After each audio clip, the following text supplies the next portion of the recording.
medar deui ngahanca deui tur ngahibur deui wargi Dahlia dina radiona sewang-sewangan kupidangan dongeng Sunda ti Dahlia anu dijomantarakeun 3 Lura 101,5 FM Radio Dahlia dina jejer carios si Konceleng Wilujeng ngadangukeun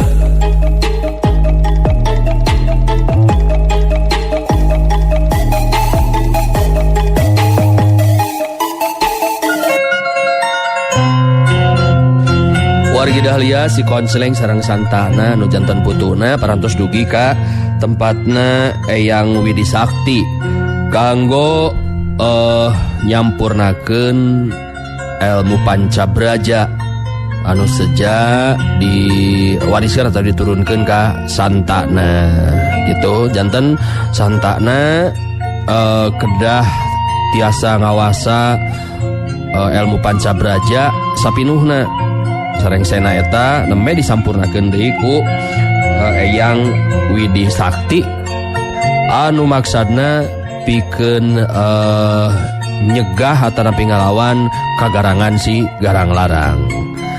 Samentawis Wisrawa anu milarian Mbah Lalana sareng Barjaya kamari teh kenging katerangan ti tukang warung ngeunaan di mana Barjaya ayana sareng kumaha kaayaanana. Urang lajengkeun serial si Konceleng dina jejer carios putu si Konceleng tanding titisan siluman karya Bagus Arespati.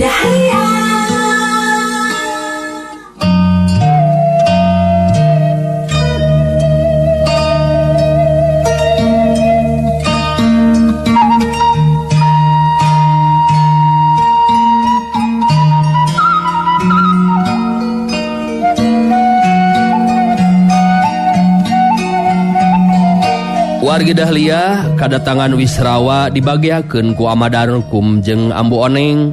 Tapi orokaya Barjaya anu keur diteteangan ku Wisrawa mah keur eueuh lantaran indit jalan-jalan cenah. Wisrawa ngawanohkeun diri Amadarkum jeung Ambu Oneng anu jadi pamajikanana. Jadi kahudang ingetanana yen Wisrawa kawilang anu geus nulungan Kaswati tea. Sanggeusna silih bagiakeun sakumaha mistina ditepas imah ngariung ngalobrol tiluan Ambu Oneng pamajikan Amadarkum muka babaran lisan. Jadi lamun kitu mah Wisrawa mah geus apal meureunnan ka Barjaya teh nya. Cik jelaskeun ka Ambu naon teh anu bakal ditepikeun ngeunaan Barjaya teh. Abdi terus terang kaget ya teh Ambu. Wireh Kaswati bakal rendengan ka Barjaya. Sedengkeun sakaterang abdi Barjaya teh kagungan garwa nyaeta Rahmi. Malah ayeuna teh nuju ka kandungan Ambu. Oge ama. Tah Rahmi teh murid kakasihna Amul Kinanti. Anu janten teu ngartos keur abdi mah Barjaya salaku pupuh paguron gabungan naha bet kalah kanyumput di dieu. Sedengkeun paguron gabungan anu dipuseurekeun di paguron Campaka Bodas ditumpurkeun ku si garang larang. Sarengna oge abdi kaget sareng bingung ye ku sikap Kaswati apa nantos terang saha sabenerna Barjaya teh. Puguhnya eta Ambu oge ari hate mah banget teu panuju jeung teu simpati. Tapi nya eta atuh puguh aya kajadian anu di luar dugaan anu akhirna Ambu jeung Ama di dieu teu bisa ngahalangan kana pikarepeun anu jadi anak jeung Barjaya. Amadarkum milu mairan caritaan Ambu Oneng anu jadi pamajikanana. Jadi jelas nama kula di dieu teu bisa majar kumaha ya teh Jang Wisrawa. Ari sabab anak kula Kaswati teteh geus kasungeun si diri na ku Barjaya. jadi lamun Ari Barjaya rek saha deui maksudnya saha deui ari lain Barjaya mah anu bakal tanggung jawab gitu. Ambu Oneng neuteub antep ka Wisrawa bari terus nyarita deui. Tah kitu Wisrawa, ambu teh teu naon teh teu kudu era nyaritakeun anu sabenerna oge. Anu matak hate mah barontak ieu teh lantaran teu panuju. Lain eta Barjaya teh kumaha geura pikiranana atuh. Rahmi anu jadi pamajikanana bet kalaka diantepkeun jeung rek didua deui. Kumaha ieu teh? Nya nu mawi kitu ambu. Padahal anu keur kakandungan mah peryogi ku perhatian ti anu jadi salaki. Coba lamun Rahmi terangeun kana kaayaan Barjaya anu malah rek nikah deui. Tiasa dibayangkeun ku ambu kumaha perasaanana. Nya atuh puguh be lebah dinya mah Wisrawa. Da ambu oge sarua awewe nya pasti tu geneh. Atuh ngan ambu teh kungsi ngadengi ngeunaan kaayaan Rahmi teh. Kitu oge hampura ieu. Ambu ieu mah kadar nyaritakeun omongan Barjaya. Nah, kumaha kitu ambu? Sok be caritakeun teu kedah asa-asa, mangga jelaskeun ku ambu. Ngeunaan Rahmi teh kumaha maksad ambu teh? Nya cenah ya cek Barjaya mah eta Rahmi teh sabenerna mah Wisrawa anu boga perbuatan. Ngan lantaran mangkarunyakeun ka ambu kinanti akhirna Barjaya anu ngorbankeun diri jadi salaki Rahmi. Da puguh keur kakandungan bisi wiwirang Rahmi boga anak taya bapaan kitu ngadongengna ka ambu mah tapi hampura ieu. Madarukum ngabenerkeun katerangan anu jadi pamajikanana. Memang bener gitu eta teh jang Wisrawa nyarita ka kula oge. Dina lebah dieu dina hate leutik mah aya rasa kurang percaya. Sabab Barjaya kungsi aya cedak teh gitu. Adalah sanajan ambu oge kurang percaya kana eta omonganna Barjaya teh. Jadi ambu teh penasaran ya teh kumaha atuh kajadian anu sabenerna teh cik jelaskeun atuh ka ambu. Wisrawa ngabagikeun paneteupna ka Madarukum jeung ambu Oneng bari terus nyarita. Pacogregan antara abdi jeung Barjaya memang aya tibeh dituna keneh ambu. Malah ancurna rumah tangga abdi jeung Marni oge gara-gara Barjaya. Atuh kitu deui rumah tangga abdi sareng Winarsi ancur gara-gara Barjaya anu mitenah abdi anu balukarna. Winarsih dugi ka tega mateni diri nyalira ku cara ngalagerakeun maneh kana jero jurang. Kitu deui hubungan abdi sareng anu jadi guru nya tambah lalana. Anu akhirna abdi ngalaman disiksa ku anu jadi guru. Da kieu ari jujutanana mah ambu. Wisrawa ngaguar kasang tukang ngeunaan pacogregan jeung Barjaya. Kabeh ditetek taya anu kaliwat. Madarukum jeung ambu Oneng pada ngabandungan pinuh perhatian kana guaran caritaan Wisrawa dina waktu harita anu ngajelaskeun luyu jeung kanyataan anu salila ieu karanapan ku dirina.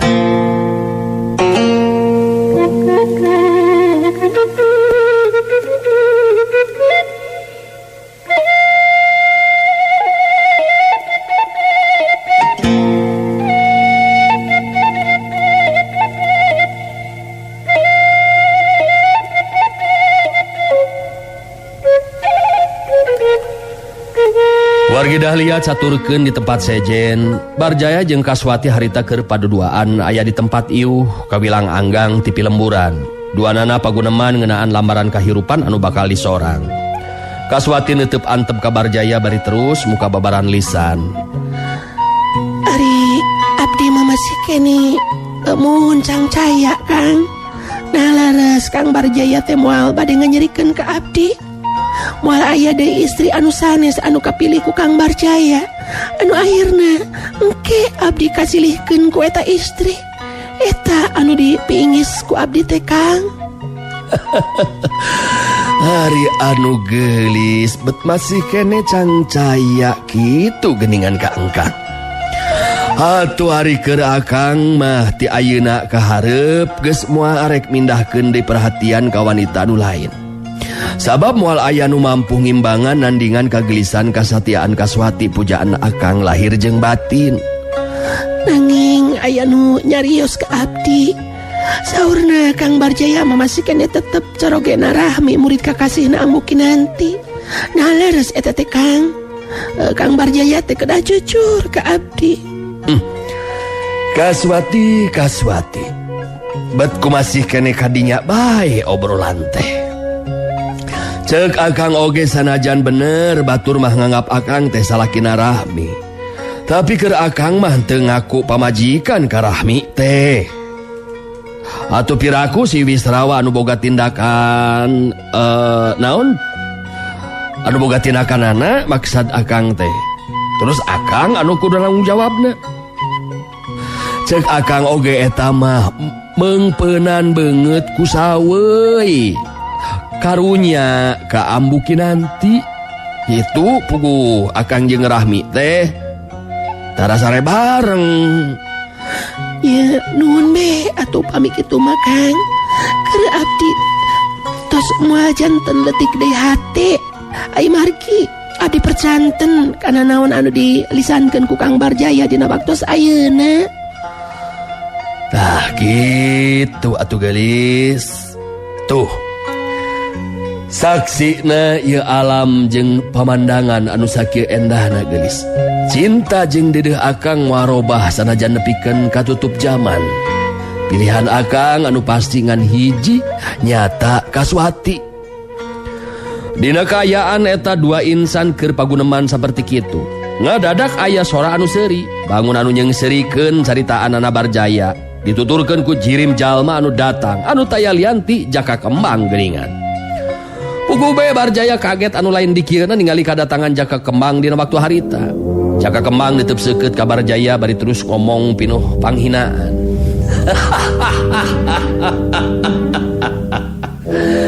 Aduh ulah rek percaya kana omonganana Barjaya si buaya darat nyai.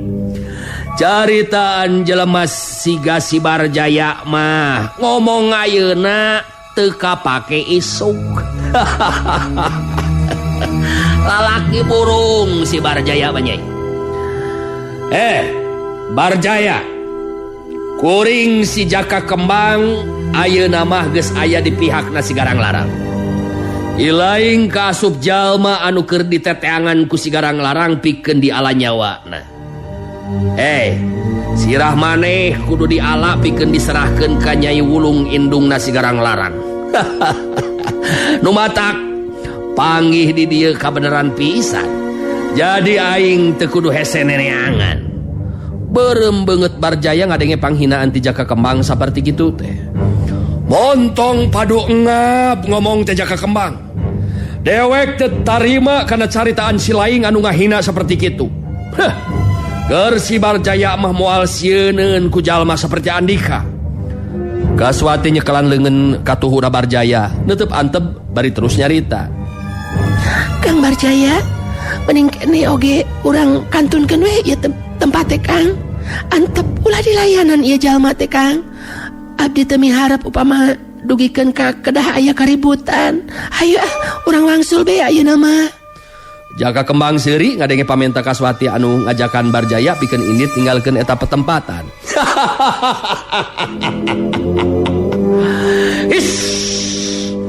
Ulah waka indit gelis. Saksian heula atuh kumaha nasibna anu bakal karandapan ku Barjaya si lalaki burung ye. Lalaki burung, geus moal bisa dihalangan deui lalakon hirup maneh. Sabab maneh kudu binasa ajaling pati ku leungeun si Jaka Kembang. Tah, engke anu geulis teu kudu sedih. Tinggal dikawin we ku si Akang. Panan beres. Bener henteu lalaki burung sia. Setan sia. Jalma seperti maneh memang teu bisa diantepkeun. Coba tadah ya Jaka Kembang. Hup, hiya.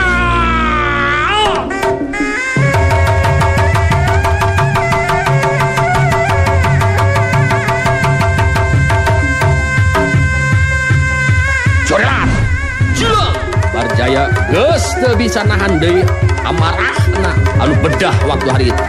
Langsung hari tangga corelat loncat miheulana rajang kanu jadi lawan. Sanajan ari hate mah dibarungku rasa seber da puguh memang geus ngalaman eleh kasoran ku Jaka Kembang. Jaka Kembang anu memang geus bisa ngukur nepikeun ka mana kemampuan anu jadi lawan.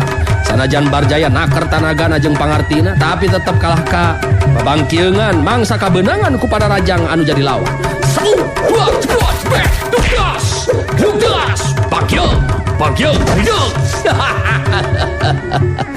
Sanajan maneh naker tanaga jeung pangarti sapinuhna nepikeun ka bukur-bukurna paribasana oge moal Barjaya maneh moal menang, moal bisa menang dina ieu tarung lalaki burung.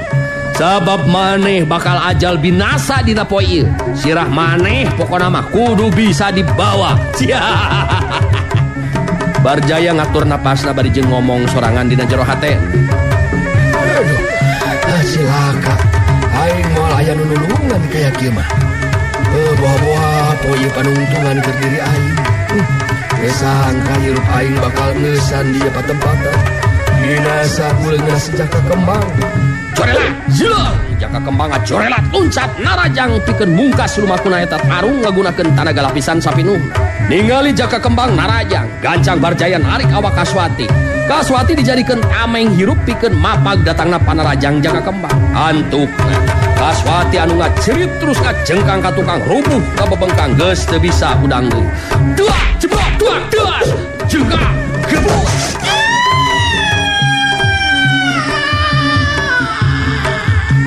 Beratak geus kitu mah Barjaya ngagunakeun eta kasempatan pikeun lumpat nyalametkeun diri.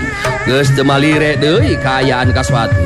Anu penting keur Barjaya mah manehna kudu salamet. Tapi orok aya gerakan Jaka Kembang harita leuwih cepet batan Barjaya. Anu antukna Barjaya kabeunangan kuruntuyan para rajang Jaka Kembang anu tumibeuk kana tonggongna. Serelat, sereut, duak, jeblon, jebek, dadas, serotot, gebut Barjaya rubuh ka babengkang.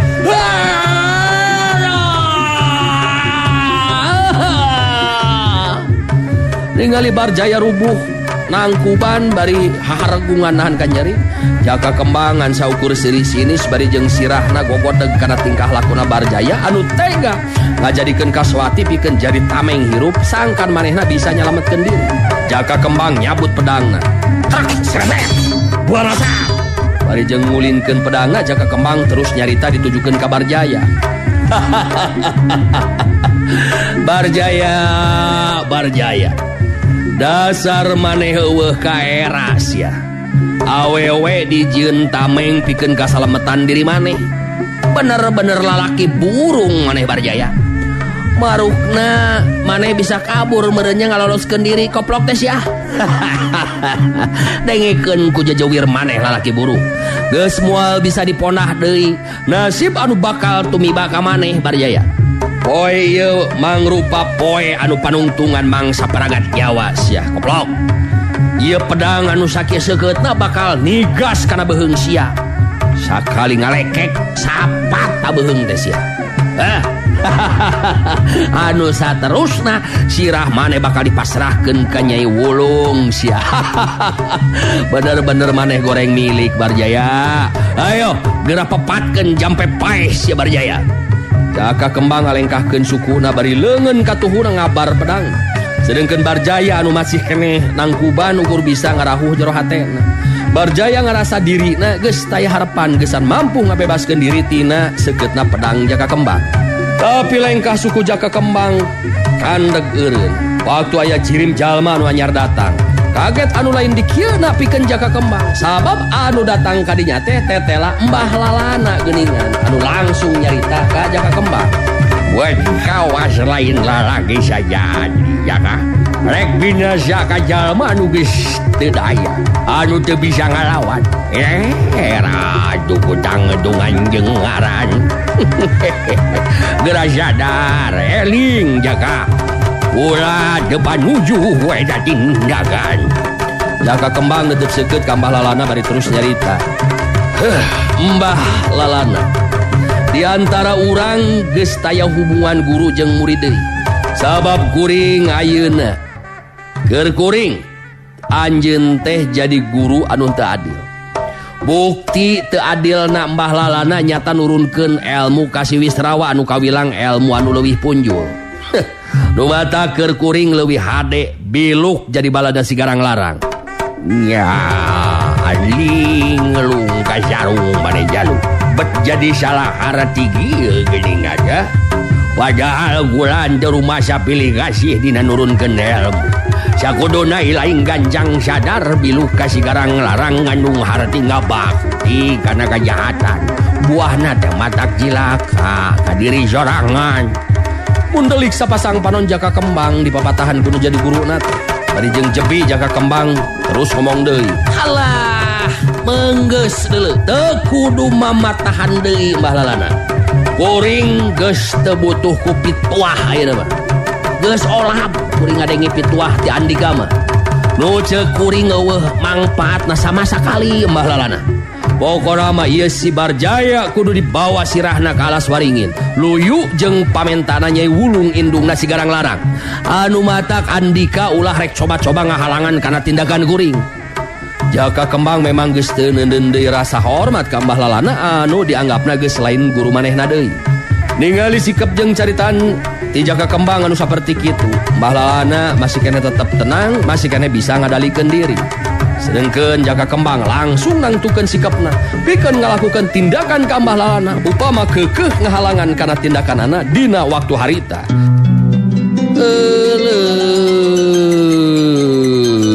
Waktosna wargi geuningan parantos teu nyekapan deui wae. Kedah diecageun deui wae ieu serial si konsleng teh. Aduh. Namun keun insyaallah enjing urang samper deui, urang lajengkeun deui kumaha salajengna nasib Barjaya oge kaayaan Jaka Kembang sareng Mbah Lalana. Urang samper sakedik insyaallah enjing. Atuh sim kuring anu mancen tugas pun Deden Mary undur pamit hatur nuhun kana sadaya perhatosanan hapunten tina samudaya kalepatan sareng kakirangan.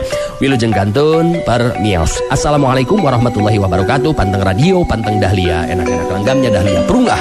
Gugu goyang. Wargi Dahlia, cag heula, urang cageun heula.